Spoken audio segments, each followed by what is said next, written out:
Vouching. Vouching is refers to as the essence of auditing. It is checking of the accuracy of entire made in the financial book with the help of available documentary evidence. இப்போ வவுச்சரிங்னா என்ன? வவுச்சர்னா என்ன? ஒரு ஆதார சீட்டு. இப்போ எப்படின்னா, இப்போ நம்ம ஒரு பொருள் வாங்குகிறோம் அப்படின்னாக்கா அவங்க ஒரு பில்லு தருவாங்க. இப்போ நம்ம செக் பண்ணுறப்ப என்ன பண்ணணும்னா, இந்த பில்லில் இருக்கிறதும் இந்த பொருளும் கரெக்டாக இருக்கா, அந்த பில்லில் இருக்கிற அமௌண்ட்டும் இந்த ரெக்கார்டில் இருக்கிற அமௌண்ட்டும் கரெக்டாக இருக்கா அப்படிங்கிறத பார்த்தீங்கன்னாக்கா அந்த வவுச்சரை வச்சு தான் நம்ம செக் பண்ண முடியும். இது வந்து பார்த்தீங்கன்னா என்னென்னா, ஏதோ டாக்குமெண்ட்ரி எவிடன்ஸு. இப்போ நூறுரூவாய்க்கு வாங்கிட்டு வந்து இங்கே 1000 எழுதியிருக்கலாம், இல்லை 1000 இங்கே 10 ரூபா 100 எழுதியிருக்கலாம். இப்போ இந்த மாதிரி இருக்கிறப்ப என்ன ஆகுனா, இதை வந்து இந்த வவுச்சரை வச்சு செக் பண்ணால் தான் நம்ம கண்டுபிடிக்க முடியும். வவுச்சரோட நோக்கம், அப்ஜெக்டிவ்ஸ் ஆஃப் வவுச்சிங்.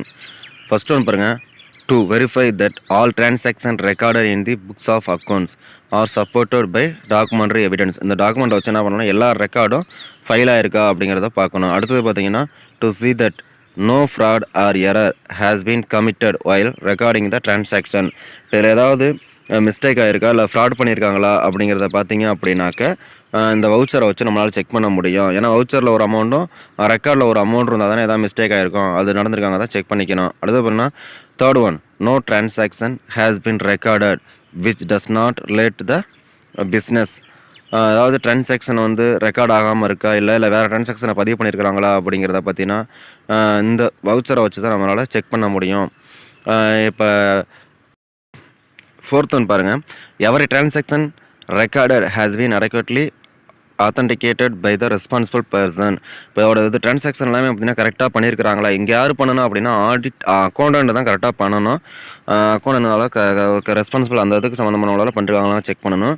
அடுத்தது பாருங்கள், to see that the transaction R recorded on the proper date.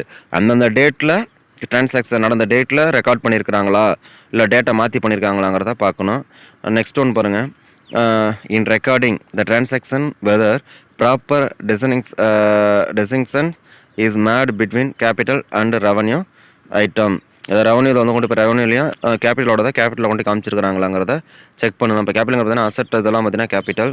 ரெவன்யூங்கிறது பார்த்தீங்கன்னா வருவாயினா வரவு, இந்த மாதிரியானதெல்லாம் வந்து கரெக்டாக காமிச்சிடலாம் பார்க்கணும். அடுத்தது பாருங்கள், whether accuracy has been observed while totaling carrying forward balance on recording the entire in the books of account. நம்ம அதெல்லாம் பார்த்தீங்கன்னா டோட்டலாம் கரெக்டாக இருக்கா, என்ன ஒரு இடத்துல மற்ற இடத்துக்கு மாற்றி எழுதுறப்ப அதெல்லாம் கரெக்டாக இருக்கா என்னங்கிறத செக் பண்ணணும். புக்ஸில் இருக்காங்க செக் பண்ணணும். Voucher. A voucher is a document in support of an entry in the books of accounts. It can be a receipt, counterfoil of a receipt, resolution passed in the meeting, அதாவது மீட்டிங்கில் சிறப்பு தீர்மானம் நிறைவேற்றினது, cash memo, pay in slip, purchase invoice, purchase பண்ணதுக்கான invoice, sales பண்ணதுக்கான invoice, minutes of the meeting extra. இதெல்லாம் பார்த்தீங்கன்னா வவுச்சராக இருக்கக்கூடியது. Types of vouchers. Primary vouchers, when a written evidence in original is available in support of the transaction, it is known as primary voucher. அதாவதுனா original transaction, original எவிடன்ஸ்னு பார்த்தீங்கன்னா ரிட்டனாக இருக்கக்கூடியது, இது வந்து பிரைமரி வவுச்சர்ஸ்னு சொல்லலாம். For example cash memo, purchase invoice and sales invoice extra, இதெல்லாம் பார்த்தீங்கன்னா original vouchers. Collateral vouchers. Original vouchers are not available, then a copies of such evidence are made available for this purpose of audit. So the duplicate evidence produced in the support of the transaction is called collateral vouchers. For example, carbon copies of sales invoice, carbon copies of sales invoice, copy of resolution passed at a meeting, etc. Original voucher வந்து miss ஆகிருக்குது. இப்போ நம்ம என்ன பண்ணுவாங்க அப்படின்னாக்கா duplicate copy வச்சுருப்பாங்க. Duplicate copy பார்த்தீங்கன்னா carbon copy. அந்த கார்பன் காப்பியை அதாவது பார்த்தீங்கன்னா நம்ம எழுதுறப்ப பில் எழுதுறப்ப கீழே ஒரு கார்பன் சீட்டை வச்சு எழுதுவாங்க. ஒரிஜினல் மிஸ் ஆயிருந்துச்சு அப்படின்னாக்கா, இப்போ சேல்ஸ் இன்வாய்ஸ் நம்ம சேல்ஸ் பண்ணியிருக்கிறோம் அப்படிங்கிறப்ப என்ன ஆகும் அப்படின்னாக்கா, ஒரு ஒரிஜினல் கொடுத்துருப்ப மிஸ் ஆயிருச்சு, அப்போ டூப்ளிகேட் காப்பியை வச்சு நம்மளால் செக் பண்ணிக்க முடியும். இதான் வந்து பார்த்தீங்கன்னா collateral vouchers. Vouching of cash receipt or debit side of cash book. Cash receipt, debit side of cash book. Cash book is a very important financial books for every business concern. Cash book பார்த்தீங்கன்னா ஒவ்வொரு பிஸ்னஸ்க்கு ரொம்ப முக்கியமானது. Considering the chances of misappropriation, fraud and error possible in connection with the receipt and payment of cash. The auditor has to be very careful in checking the cash book. இப்போ வந்து நான் இதில் cash deal பண்ணதில் வந்து fraud பண்ணுறதுக்கு வாய்ப்பு இருக்குது. இதை வந்து ஆடிட்டர் என்ன பண்ணணும்னாக்க ரொம்ப கேர்ஃபுல்லாக செக் பண்ணணும். பண்ணால் தான் இந்த மிஸ்டேக்கை வந்து நம்மளால் கண்டுபிடிக்க முடியும். Vouching cash receipt transaction. First one, internal check. Only the representative sample is selected at random from the transaction and then the result are generalized. அதாவது என்னன்னாக்கா அதை வந்து ஃபுல்லாகவே இது பண்ண கிடையாது.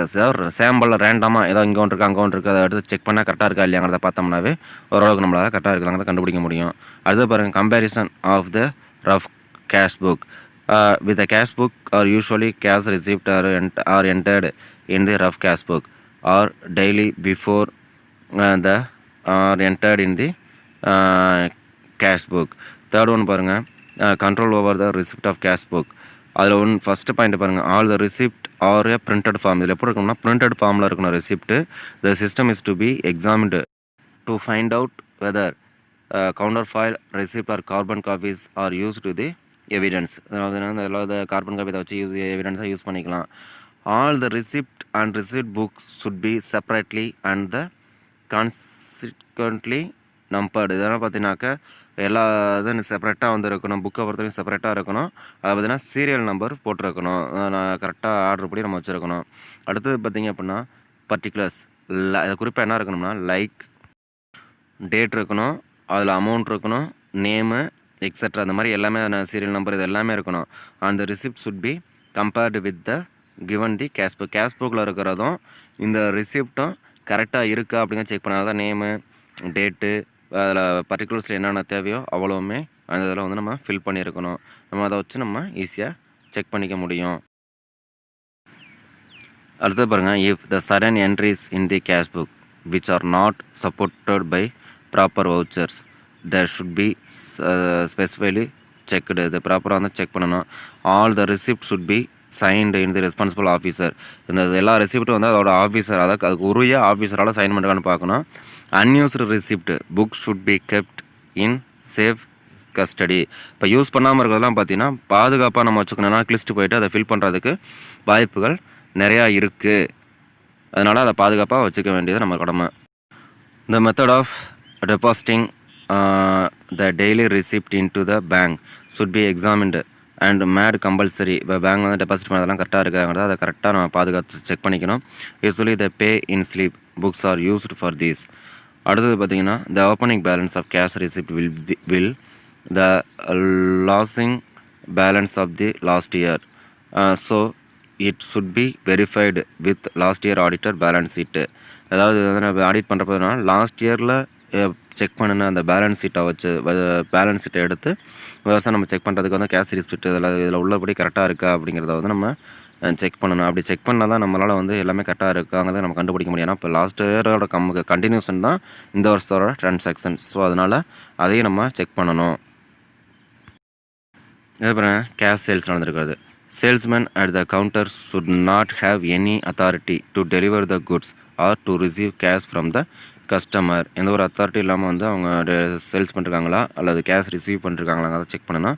Salesman should proper 3 copies. என்ன பண்ணணும்னா 3 காப்பீஸ் ரெடி பண்ணிக்கணும். The one he keeps and the other 2 are given to the customer. ஒரு காப்பி வந்து நம்ம வச்சுக்கணும், அதர் 2 காப்பீஸ் வந்து கஸ்டமர்கிட்ட கொடுப்போம். அதில் ஒரு காப்பி வந்து நம்ம இது பண்ணிட்டு இப்போ இதெல்லாம் பார்த்தீங்கன்னா பெரிய பெரிய கடைகள் அதுதான் நடக்கும், இதை வாங்கிட்டு கொடுத்துட்டு போவாங்க. இந்த மாதிரி பார்த்தீங்கன்னா 3 காப்பி வச்சு ரெடி பண்ணி தான் நம்ம வச்சுக்கணும். மெயினாக நம்மக்கிட்ட ஒரு காப்பியை நம்ம வச்சுருக்கணும். Then the customer presents both the consist at the cash counter after receiving the payment and stamp marking the copies as paid. It is handed back the customer. அதனால் ஒரு காப்பி வாங்குவாங்க, அது பொருள் வாங்குற இடத்துல அந்த காப்பியை கொடுத்துட்டு இன்னொரு காப்பி வாங்கிட்டு போவாங்க. அப்போ 2 காப்பி வந்து நம்மக்கிட்டே இருக்கும். Then the customer show the copies at the delivery counter to get the items bought. 1 copy is handed over to the customer for his record. The other copy is retained by the delivery counter as its own recorded. At the end of the day, all salesmen proper the similarly summarize how the sales are propered by the cashier and the delivery counter clerk. This total should tally then only the account R verified is correct. இப்போ என்ன பண்ணுவாங்கன்னா, இப்போ bill ஒன்று கொடுப்பாங்க, அதை அவங்க பொருள் வாங்குற இடத்துல வந்து கஸ்டமர் கொடுத்துட்டு இன்னொரு காப்பி வாங்கிட்டு போவாங்க. அப்போ இவங்கள்ட்ட இருக்கிறது அதுவும் கரெக்டாக இருக்குதாங்கிறத அதை செக் பண்ணாங்கனாக்கா நம்மளால் தெரிஞ்சுக்க முடியும். நீங்கள் வந்து இதை ப்ராக்டிக்கலாகவே பார்க்க முடியும். A copy of this summary is sent to the general manager. The summary sent by the cashier will show the value of the goods sold. The summary by the salesman sent by the delivery clerk will show the total goods delivery. இப்போ என்னென்னா copy வந்து யார் sent to the general மேனேஜர்ட்டு பார்த்தீங்கன்னா sent ஆகுது, கேஷியருக்கு இதாகுது. Will show the value of குட்ஸோட மதிப்பு என்னங்கிறத செக் பண்ணிட்டு டெலிவரி கிளர்க்கிட்ட பார்த்துட்டு அனுப்புகிற மாதிரி இருக்கும். The auditor should check the summarise and the cash book to make sure that there is no fraud. இதை வந்து ஆடிட்டர் வந்து இதில் வந்து ஃப்ராடு நடக்கலைங்கிறத உறுதிப்படுத்திக்கணும். If any fraud is discovered late on the auditor will be held liable. இப்போ இது வந்து ஒரு ஃப்ராடுன்றதுக்கு வந்து பார்த்திங்கன்னா லேட்டாக தெரிஞ்சிச்சு அப்படின்னாக்க, இதெல்லாம் ஆடிட்டிங் பண்ணதுக்கப்புறம் கடைசியாக தெரிய வருது அப்படின்னா இது யார் வந்து பொறுப்பேற்றுக்கணும் அப்படின்னாக்க ஆடிட்டர் தான் பொறுப்பேற்றுக்கணும். அதனால் வந்து பார்த்திங்கன்னா ஏன்னா ஆடிட்டர் தானே ஃபைனலாக செக் பண்ணிவிட்டு எந்த இதுவுமே நடக்கலன்னு சொல்லி சொல்கிறாங்க. அப்போ இருக்கிற பட்சத்தில் என்ன பண்ணணுவாங்க அப்படின்னாக்க, ஆடிட்டர் வந்து மேம்போக்காக செக் பண்ணிட்டு விட்டுறாங்க அப்படின்னா அதில் மிஸ்டேக் நடந்துருக்கிறத மறுபடியும் கண்டுபிடிக்கிறாங்க அப்படின்னா அதான் ஸ்பெஷல் தணிக்கை செய்கிறது மூலமாக மறுபடியும் கண்டுபிடிக்கிறாங்க அப்படின்னாக்க அதை யார் பொறுப்பேற்றுக்குவாங்கன்னா, ஏன்னா ஆடிட்டர் சைன் பண்ணியிருக்கிறாங்க எந்த ஒரு மிஸ்டேக்குமே நடக்கலை அப்படின்ட்டு. அப்போ யார் இதை பொறுப்பேற்றுக்கணும் அப்படின்னா auditor will B held liable. Auditor தான் வந்து இதுக்கு பொறுப்பேற்றுக்கணும். அதனால் கேர்ஃபுல்லாக அதை செக் பண்ணுவாங்க. அடுத்தது பார்த்தீங்கன்னா ரிசிப்ட் ஃப்ரம் டெட்டார்ஸ்.